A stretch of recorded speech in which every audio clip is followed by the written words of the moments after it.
Texas, Mr. Poe, for 5 minutes.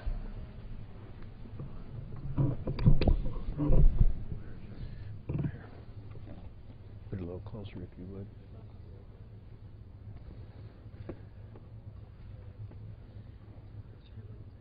That's fine. Mr. Speaker, the pirates are back. These are not the black-beard, eye-patched, hook-for-a-hand, peg-leg kind of pirates from the Hollywood movies. The modern-day pirates are skilled, rich, violent, armed with automatic weapons, and are driven by a business that is generating up to $7 billion a year. My constituents from Texas, Bill Rouse and his wife Judy, have navigated the oceans for years. And recently, they and another group of international navigators and sailors decided that Somalia and the Somalian pirates had made the seas too dangerous to sail in that region, forcing them to transport their ships and boats by barges to safer ports. Bill said that we cannot allow a bunch of thugs to take an entire ocean away from the world. And that is exactly what these pirates are trying to do. They have taken control of parts of the ocean and are trying to mock the most powerful nations on earth, including ours. Days before the ill-fated American ship Quest left for their journey, Bill asked Scott Adam to join them in transporting their boats. Adam, the skipper, said of the Quest was circumventing the globe, and it was a lifelong quest, and they continued on their trip, although it turned out to be doomed in the Indian Ocean. Just a week after Scott Adam and 3 other Americans were captured, they were executed pirate-style after Somali pirates captured the ship the Quest. Pirates have also hijacked and kidnapped a Danish family. Bill Rouse has also met with these people on this doomed ship. This family, including small children, is now on the Somali mainland, still held hostage. Their captors have arrogantly warned that any military effort to save them will result in their immediate execution. Bill has told me of other stories about the tight-knit community of people sailing in that region from all over the world, and they have been forced off of the sea because of the pirates. There are not enough resources to respond to these constant threats, and these pirates not only kidnap, murder, and hold for ransom small boat owners, but attack freighters and other commercial vessels as well.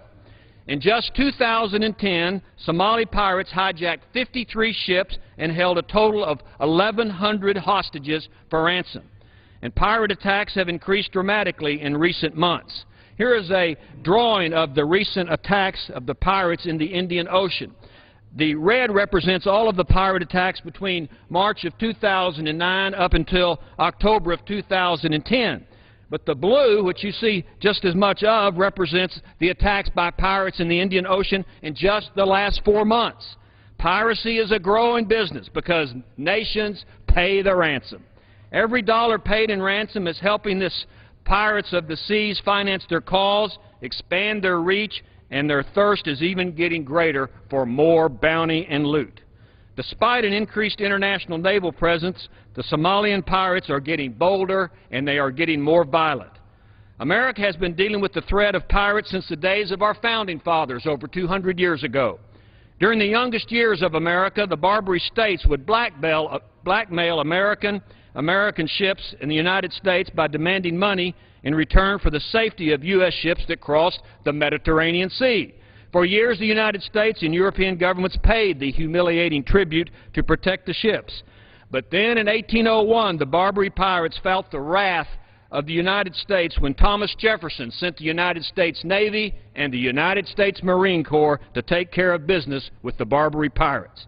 This was the most famous action of the Marines during this time, and the phrase "from the shores of Tripoli" had been immortalized in the Marine hymn.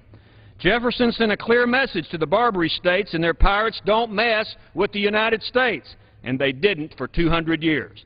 The Somalian pirates should study a little American history. If they would, they'd find out that there will be a day of reckoning that will eventually come to them and their evil ways. Thomas Jefferson destroyed them. We will see what happens now. Our Constitution gives us the authority in Article 1, Section 8 to, quote, define and punish piracies and felonies committed on the high seas. These ocean lines are essential to American commerce and travel, and we must do everything in our power to stop the pirates off the Somalian coast. These pirates of the seas must find out that if they continue to mess with the United States, they will find themselves in deja vu of 1801. And they, like the pirates before them, will disappear in the ash heap of history. And that's just the way it is. I yield back. Gentleman yields back. The chair now recognizes the gentlewoman from Wisconsin.